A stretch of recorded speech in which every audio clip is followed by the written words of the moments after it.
ఈరోజు ఒక విషయంలో ఈరోజు ఎస్సీ వర్గీకరణ ఏదైతే ఉందో ఆ రోజు ఈరోజే కాదు 40-50 సంవత్సరాల నుండి నేను ఇందిరారెడ్డి గారు ఉన్నప్పుడు కూడా చూసేదాన్ని.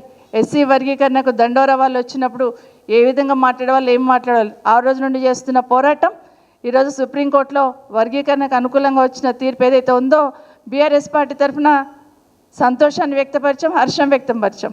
ఎందుకంటే కేసీఆర్ గారు కూడా వారు ముఖ్యమంత్రిగా ఉన్నప్పుడు తీర్మానం చేయడమే కాదు, దళిత సోదరులకు సంబంధించిన సోదరులందరినీ తీసుకొని ప్రధానమంత్రి గారి దగ్గరికి వెళ్ళి వారికి తీర్మానాన్ని చూయించి వర్గీకరణకు అనుకూలంగా మీరు నిర్ణయం తీసుకొని చెప్పినారు ఆ రోజు కేసీఆర్ గారు. ఈరోజు చాలా సంతోషం, అది బీఆర్ఎస్ పార్టీ తరఫున మాట్లాడడం జరిగింది. అదే స్కిల్ యూనివర్సిటీ అన్నారు, వెల్కమ్ చెప్పాం. కానీ రిప్లై ఇస్తున్నప్పుడు మాత్రం కనీసం బీఆర్ఎస్ పార్టీ సపోర్ట్ చేసిందని చెప్పడానికి కూడా భయపడిపోయి ఉన్నారు. సార్ ప్రజలందరూ గమనిస్తూ ఉన్నారు.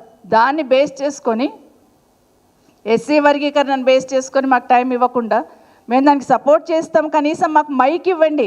లక్ష్మి గారు అయితే అరగంట అరిచారు, నేను ఒక ఆదివాసీ మహిళను కదా, ఎస్సీ వర్గీకరణ మీద మాకు మాట్లాడే ఛాన్స్ ఇవ్వండి, ఒక్కసారి మైక్ ఇవ్వండి, ఒక్క నిమిషం సపోర్ట్ చేస్తాను, మేము దాంట్లో ధర్నాలలో పాల్గొన్నాము, వాటిలలో అన్నిట్లో కూడా మేము పాల్గొన్నాము, ఒక్కసారి మైక్ ఇవ్వండి, మైక్ ఇస్తే మేము మాట్లాడతామని చెప్పి ఎంత అడిగినా కూడా సరే సబితా ఇంద్రారెడ్డి గారికి అయితే మైక్ ఇయ్యను అని తీర్మానం చేశారు స్పీకర్ గారు. మరి కోవాలక్ష్మి గారు అడిగారు కదా, కోవాలక్ష్మి గారు అడిగినప్పుడు ఇవ్వాలి కదా, మాట్లాడతారు, ఏం మాట్లాడతారు, ఆవిడ వర్గీకరణ మీద మాట్లాడుతున్నారు, మరి అందులో ఆదివాసీ ఆడబిడ్డ ఖచ్చితంగా ఇవ్వాలి కదా, దాన్ని కూడా ఇవ్వలేదు.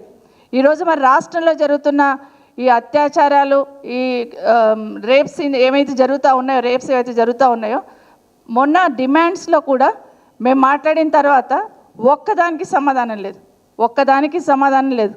పోనీ ముఖ్యమంత్రి గారైనా స్పందిస్తారేమో, ఇన్ని సంఘటనలు జరిగినాయి కదా, గతంలో మేము కూడా ప్రభుత్వాలను చూసి